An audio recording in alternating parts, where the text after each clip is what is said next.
শহীদ এবং 30,000 যারা আহত রয়েছেন, জুলাই যোদ্ধা যারা রয়েছেন, তাদেরকে আমরা শ্রদ্ধাভরে স্মরণ করছি। আমরা শ্রদ্ধাভরে স্মরণ করছি জুলাই গণ অভ্যুত্থানে বৈষম্য বিরোধী ছাত্র আন্দোলনের ব্যানারে যে অসংখ্য অগণিত বাংলাদেশের ছাত্র সমাজ রাজপথে নেমে এসেছিল। পাবলিক বিশ্ববিদ্যালয়ের ছাত্রছাত্রীরা, প্রাইভেট বিশ্ববিদ্যালয়ের ছাত্রছাত্রীরা, মাদ্রাসা, স্কুল কলেজের ছাত্রছাত্রীরা, আমরা তাদেরকে স্মরণ করছি। আমরা স্মরণ করছি শ্রমিক ভাই বোনেরা, নিম্নবিত্ত শ্রেণীর মানুষেরা যারা জুলাই গণ অভ্যুত্থানে নেমে জীবন দিয়ে এই গণ অভ্যুত্থানকে সফলকাম করেছিল।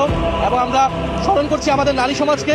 আমরা স্মরণ করছি আমাদের পেশাজীবী যারা শিক্ষক, আমাদের যারা শিক্ষক, অভিভাবক, সাংস্কৃতিক কর্মী, আমাদের আলেম সমাজ, আমাদের সাংবাদিক ভাই বোনেরা, আইনজীবী সহ যারা বিভিন্ন পেশাজীবীর মানুষেরা এই গণ অভ্যুত্থানে নেমে এসেছিল। এবং আমরা স্মরণ করছি আমাদের প্রবাসী ভাই বোনেরা যারা পৃথিবীর বিভিন্ন প্রান্তে, মধ্যপ্রাচ্য সহ পৃথিবীর বিভিন্ন প্রান্তে যারা আন্দোলন করেছিল। বাংলাদেশি এবং বাংলাদেশের বাইরে বিদেশি অনেক বন্ধুরা আমাদেরকে সহযোগিতা করেছিল, বিভিন্ন বিশ্ববিদ্যালয়ের ছাত্রছাত্রীরা। আমরা স্মরণ করছি যারা সাবেক সেনা অফিসার সহ সেনাবাহিনীর যারা তরুণ কর্মরত অফিসাররা যারা জুলাই গণ অভ্যুত্থানে প্রত্যক্ষ এবং পরোক্ষভাবে সহযোগিতা করেছেন। আমরা তাদেরকে স্মরণ করছি। জুলাই গণ অভ্যুত্থানে যারা যেখান থেকে আমাদেরকে এই গণ অভ্যুত্থানে অংশ নিয়েছেন, সহযোগিতা করেছেন, আমরা তাদেরকে স্মরণ করছি। জুলাই